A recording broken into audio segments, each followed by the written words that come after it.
সখীদের সঙ্গে দুঃখ প্রকাশ করছে। আর সুবলকে গোবিন্দ বলছে, ভাই আমি যে রাধা বিরহ আর সইতে পারছি না, একবার তাকে এনে দেখা।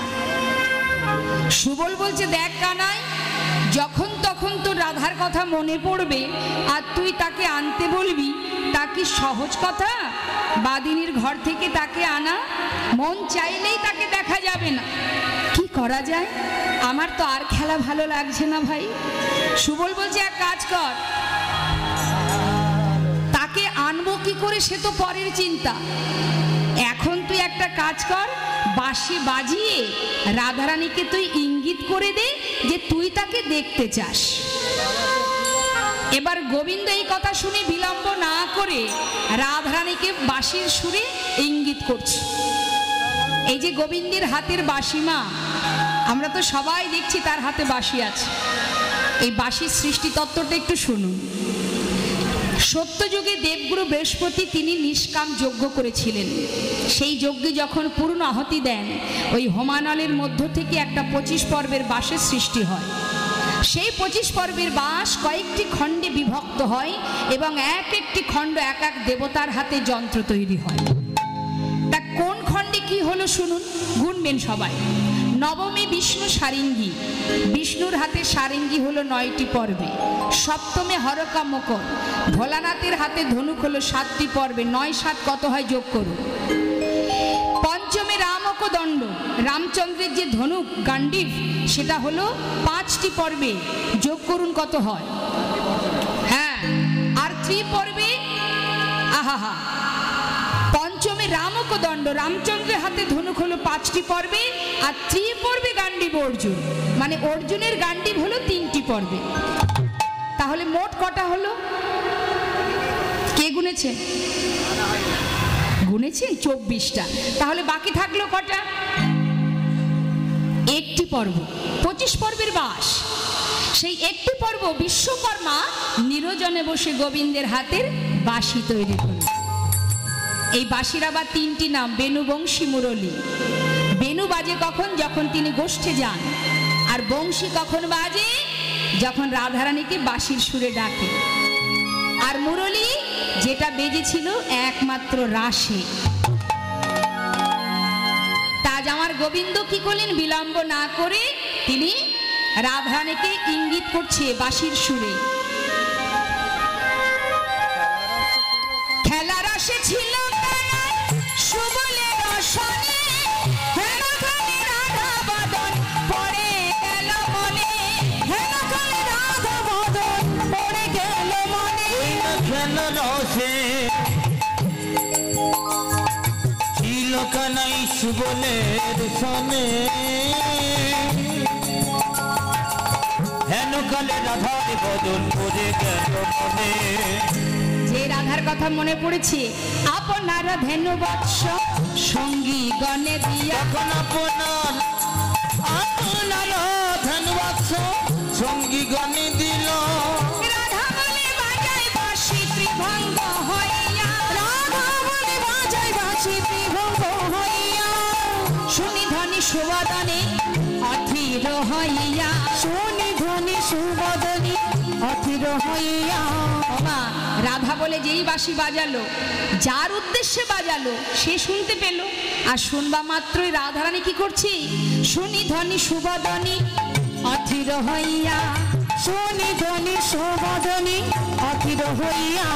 বলে মধুরে ভেটিতে যাব আপনার দিয়া, ভেটিতে যাব আপনার দিয়া। রায় শেখর কহে এই কথা বটে, রায় শিখর কহে এই কথা বটে। চলো চলো যাই মোরা মথুরার হাটে, চলো চলো যাই মোরা মথুরার হাটে, চলো চলো যাই মোরা মথুরার হাটে। শ্রীমতী রাধারানী যখনই তার মধুর বংশীধ্বনি শ্রবণ করেছে, আর ঘরে থাকতে পারছে না।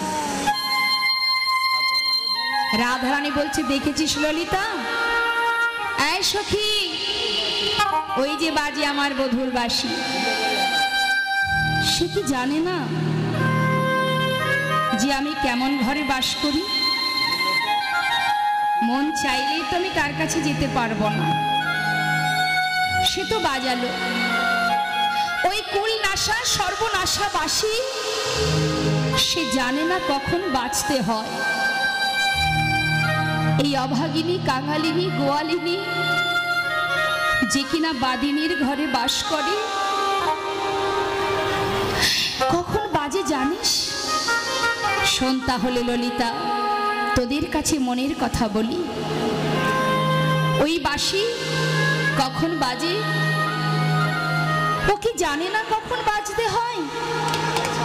সখী শোন, তোদের কাছে বলি। কি বলছে মা? রাধারানী দুঃখ করছে সখীদের কাছে।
বাঁশি কখন বাজে জানিস? আয় তোদের কাছে বলি। শ্রীমতী রাধারানী বলছি, শোন তাহলে। আমি যখন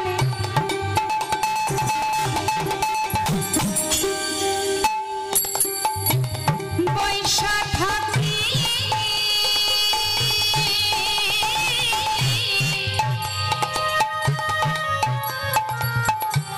গুরুজন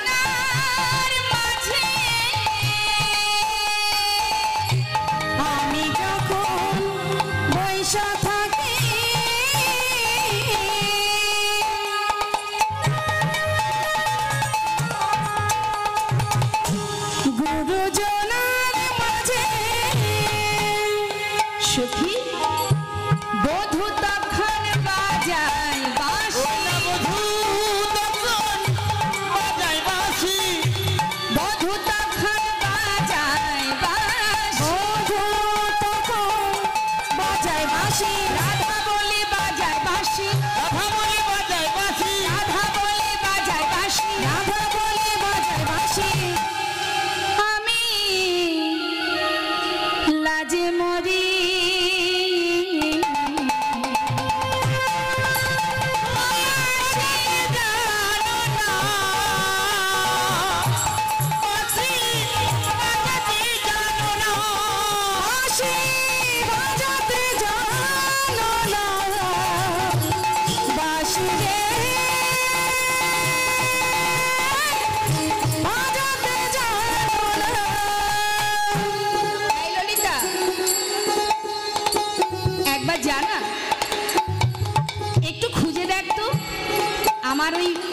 বধূর হাতের বাঁশি কোন ঝাড় থেকে তৈরি হয়েছে? যদি ওই ঝাড়ের সন্ধান পাই, কি করব জানিস? জানা সখী, একবার দেখ গিয়ে কোন বাজারের বাঁশি রে তো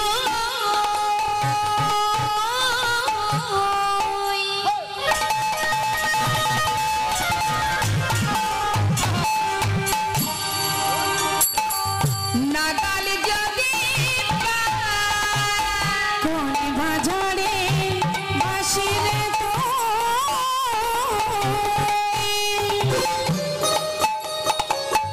নাগাল যদি পাই, কি করব জানিস? ঝাড়ে মূলে ও পাড়িয়া, ঝাড়ে মূলে ও পাড়িয়া, ঝাড়ে মূলে ও পাড়িয়া, ঝাড়ে মূলে ও পাড়িয়া, ঝাড়ে মূলে ও পাড়িয়া, ঝাড়ে মূলে ও পাড়িয়া, ঝাড়ে মূলে ও পাড়িয়া, ওই সাগরে ভাষা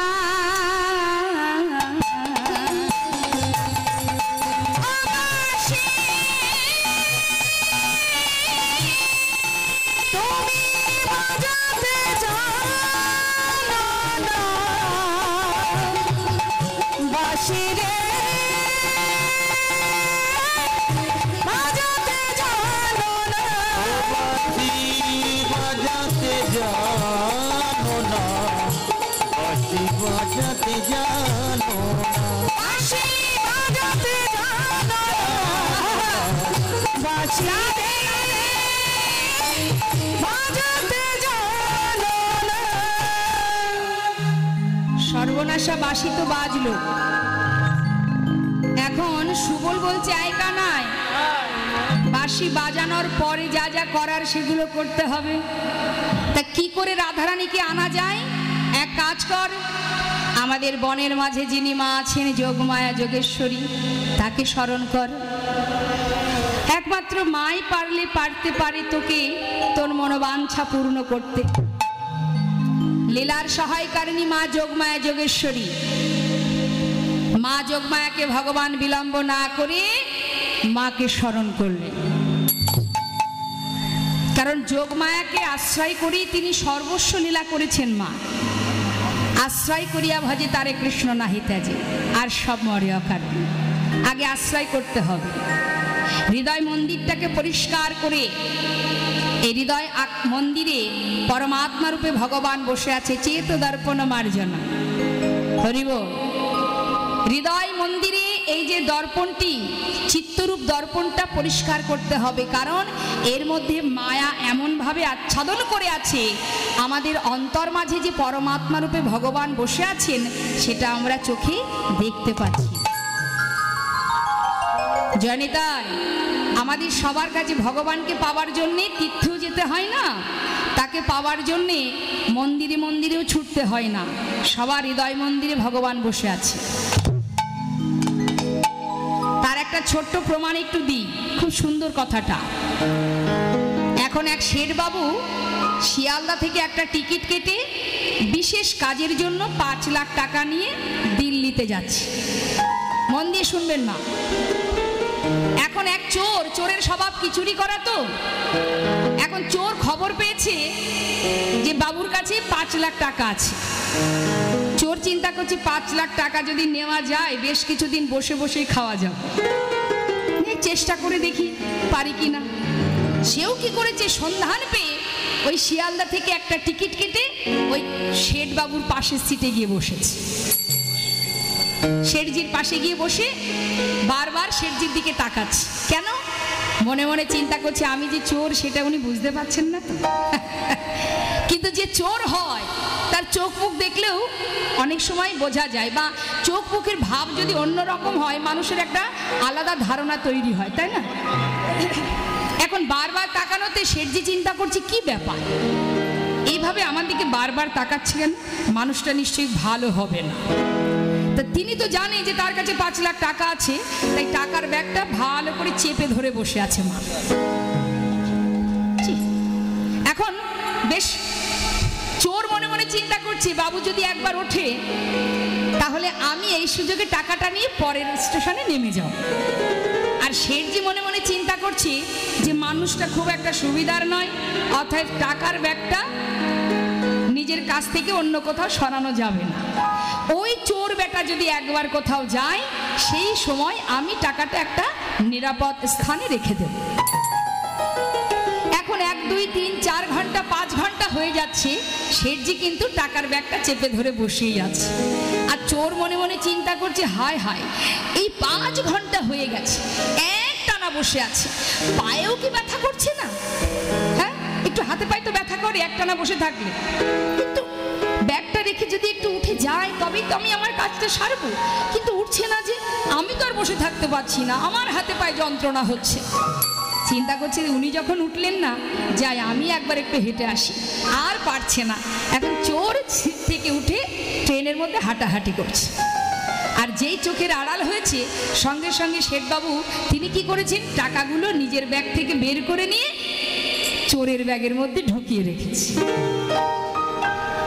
এখন চোর কিছুক্ষণ পর যেই না এসেছে তখন শেঠজি বলছে, এই যে বন্ধু 4-5 ঘন্টা হয়ে গেছে, এই আপনি আর আমি একসঙ্গে যাচ্ছি।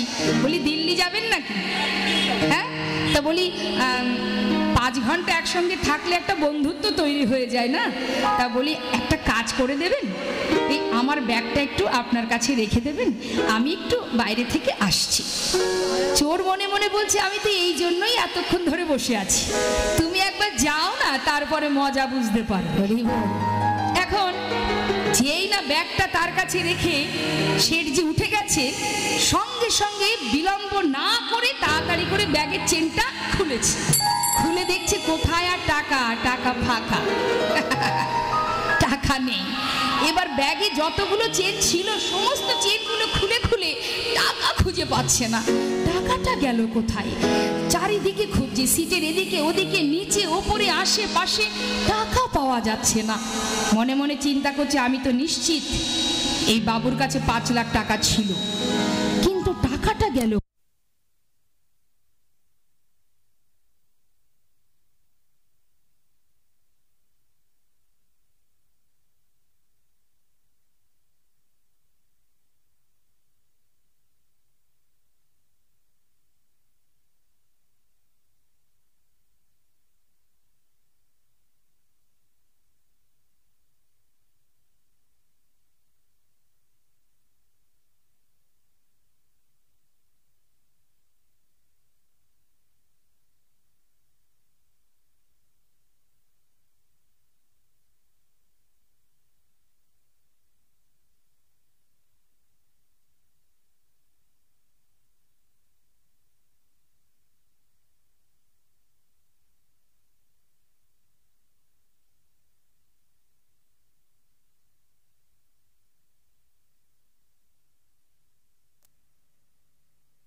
জয় রাধে।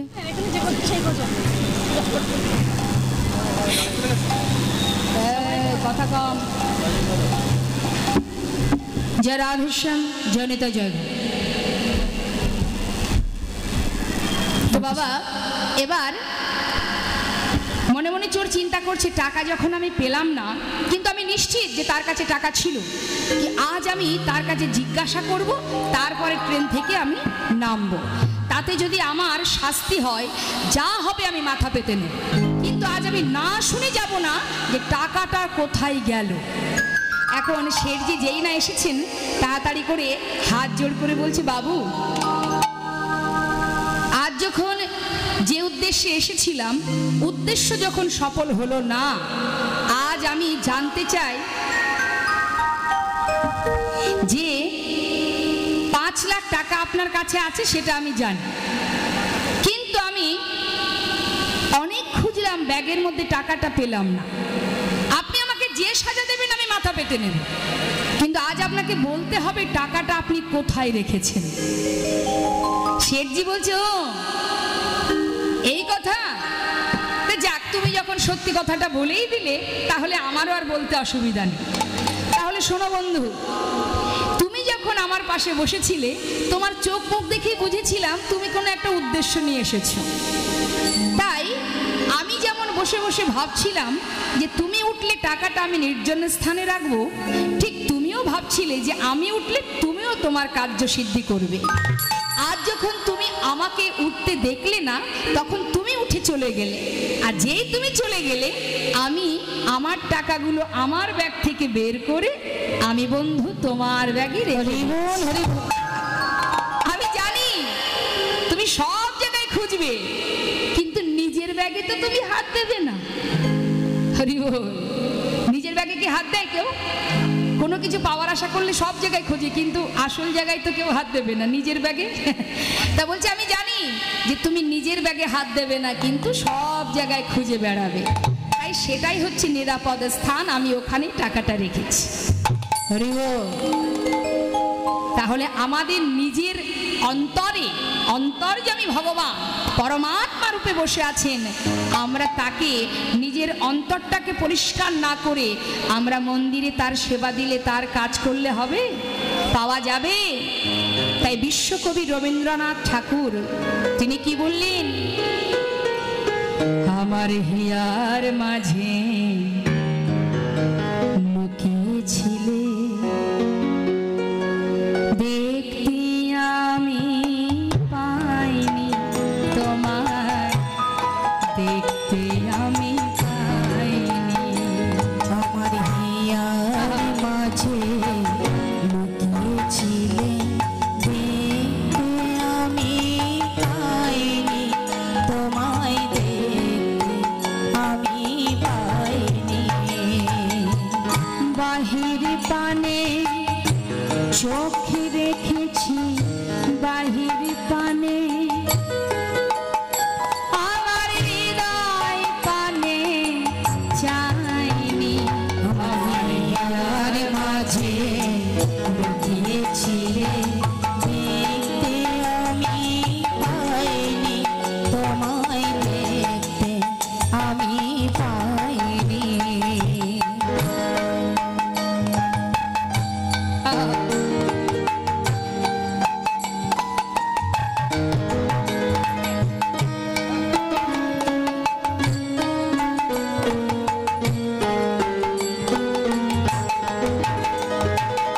আমার সকল ভালোবাসা, সকল আঘাত, সকল আশায়, আমার সকল ভালোবাসা, সকল আঘাত, সকল আশা।